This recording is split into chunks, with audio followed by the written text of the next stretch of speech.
আগামী ৪৮ ঘন্টার মধ্যে ঢাকা সহ সারা দেশে ভারী বৃষ্টিপাতের পূর্বাভাস দিয়েছে আবহাওয়া অধিদপ্তর।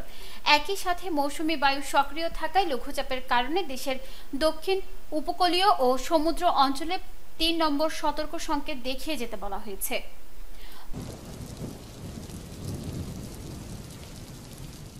মঙ্গলবার দক্ষিণ বঙ্গোপসাগরে মৌসুমী বায়ু প্রবাহ সক্রিয় থাকায় দেশের রংপুর, রাজশাহী ছাড়া বাকি বিভাগের অধিকাংশ জায়গায় ভারী থেকে অতি ভারী বর্ষণ হতে পারে বলে জানিয়েছে আবহাওয়া অফিস।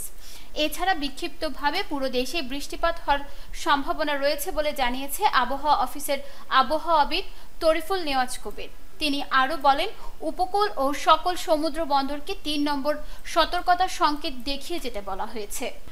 এদিকে গত ২৪ ঘন্টায় দেশের সর্বোচ্চ বৃষ্টিপাতের পরিমাণ ছিল সন্দ্বীপে ৭৬ মিলিমিটার এবং ঢাকায় ৭ মিলিমিটার। সারা দেশে আরও কিছুদিন ভারী বৃষ্টিপাত হতে পারে, তবে দক্ষিণাঞ্চলের তুলনায় উত্তর ও উত্তর পূর্বাঞ্চলে কম বৃষ্টিপাত হবে, ফলে অনেকটাই কমবে ভ্যাপসা গরম। এদিকে আবহাওয়ার পূর্বাভাসে বলা হয়েছে যে বাংলাদেশের দক্ষিণ পশ্চিমাঞ্চল ও তৎসংলগ্ন এলাকায় একটি লঘুচাপ সৃষ্টি হয়েছে। লঘুচাপের বর্ধিতাংশ উত্তর বঙ্গোপসাগর পর্যন্ত বিস্তৃত রয়েছে। মৌসুমী বায়ু দেশের দক্ষিণাঞ্চলে সক্রিয় এবং তা অন্যত্র মোটামুটি সক্রিয় এবং উত্তর বঙ্গোপসাগরে প্রবল অবস্থায় রয়েছে।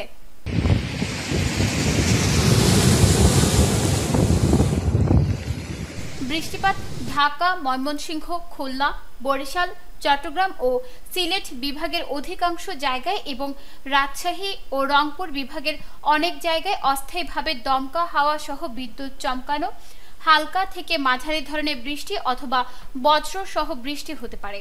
সেই সাথে সারা দেশের কোথাও কোথাও মাঝারি ধরনের ভারী থেকে অতি ভারী বর্ষণ হতে পারে। সারা দেশে দিন এবং রাতের তাপমাত্রা সামান্য কমতে পারে। নিউজ ডেস্ক, দৈনিক পূর্বকোণ। ক্রিকেটে ফর্ম সবসময় একরকম যায় না। কখনো একটা বলও কানেক্ট হয় না, আবার কখনো ব্যাট চালালেই ৪ ছক্কা। লাইফটাও ঠিক ক্রিকেটের মতোই, সময় সবসময় একরকম যায় না। কিন্তু সময় যেমনই হোক, বাড়ি করাই সবসময় সেরা বিনিয়োগ। সেই সেরা বিনিয়োগ করুন সেরা সব উপকরণ দিয়ে। তাই কিছু টাকা না বাঁচিয়ে বাড়ি করুন বেস্ট সিমেন্ট 7 রিং সিমেন্ট দিয়ে। 7 রিং সিমেন্ট, ভিত্তি আগামীর।